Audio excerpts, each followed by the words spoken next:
Hey guys, today in class we're going to talk about a really important topic. This is a subject that enables us to bring multiple fractions to a common denominator by finding their least common multiple. Today we are going to discuss the process of bringing fractions to a common denominator in our conversation. The first question we need to answer is why we require this.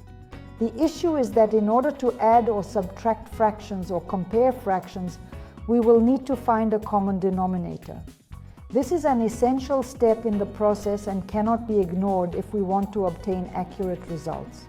It is of utmost importance in this particular situation that we ensure the presence of an identical denominator for accurate comparison and calculation purposes. How do we accomplish this? How are we going to bring it to a common denominator? But first, let's recall an action or procedure that allows us to simplify a fraction. Let's consider any fraction, such as, for example, 8/16 as a demonstration. I need to simplify this fraction, make it easier, that is, reduce it to an irreducible fraction. What do I do in this situation? I understand that I can divide the numerator and denominator by the same number. As an illustration, I have the capability to divide the numerator and denominator by 2. Therefore, I will ultimately have a fraction equivalent to 4 out of 8 parts. Consequently, 8/16 is equal to 4/8. I can continue simplifying this fraction, and consequently, if I divide by 2 once more, I will ultimately have 2/4. And if I continue doing this, I will eventually obtain an irreducible fraction, specifically 1/2. So what were we doing? We consistently divided it by the same number each time without any variation or deviation. So in this case, we divided by 2, and here we divided by 2, and in this case, we also divided by 2. And as a result, we went from 8/16 to 1/2.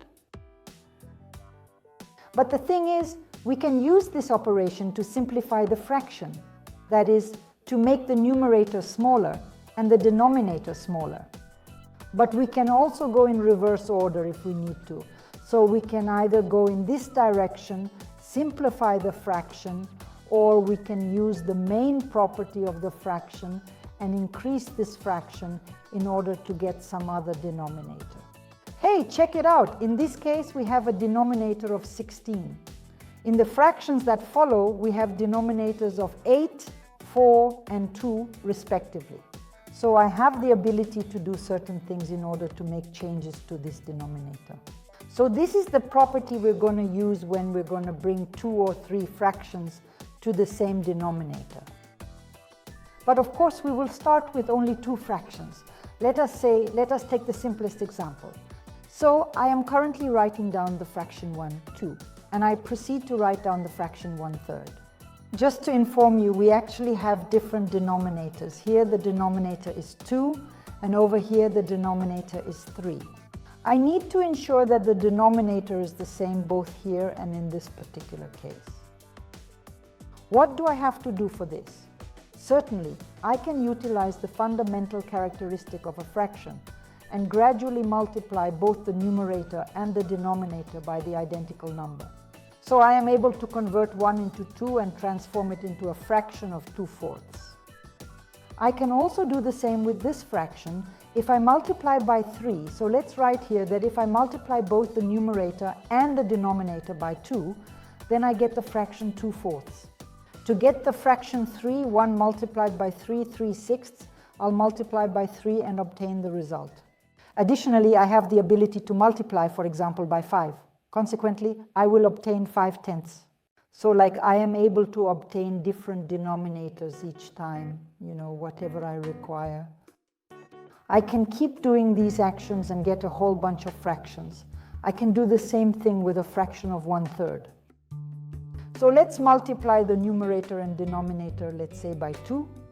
And I multiply both the numerator and the denominator by 2. I can calculate 1 times 2, which equals 2, and 2 times 3 equals 6. Furthermore, I can multiply it by, let's say, 3.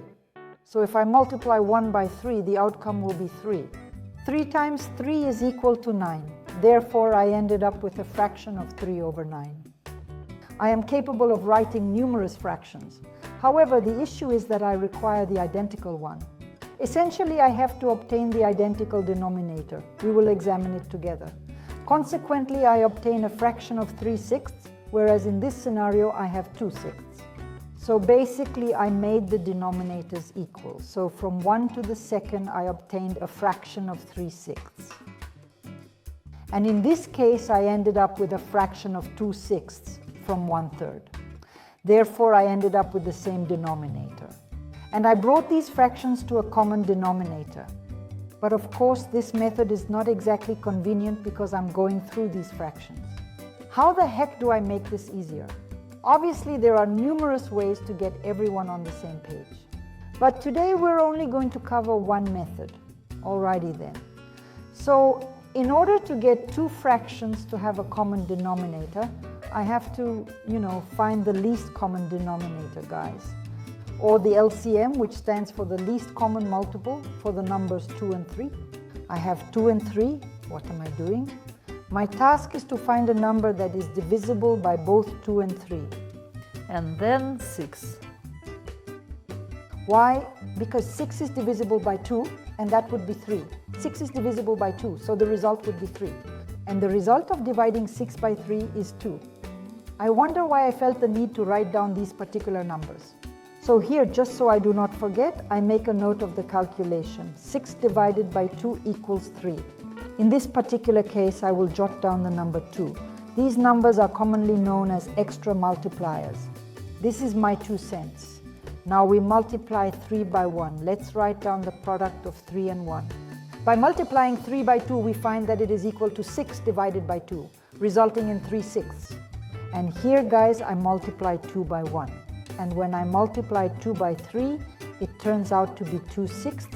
And as a result, we end up with a fraction consisting of 3/6 and 2/6, which can also be expressed as 3/6 and 2. The sixth point is that you see, we have managed to find a common ground. All right, today we learned how to find a common denominator together. Next class, we'll work through examples, learn to find a common denominator. That's it for today. Goodbye, until we meet again.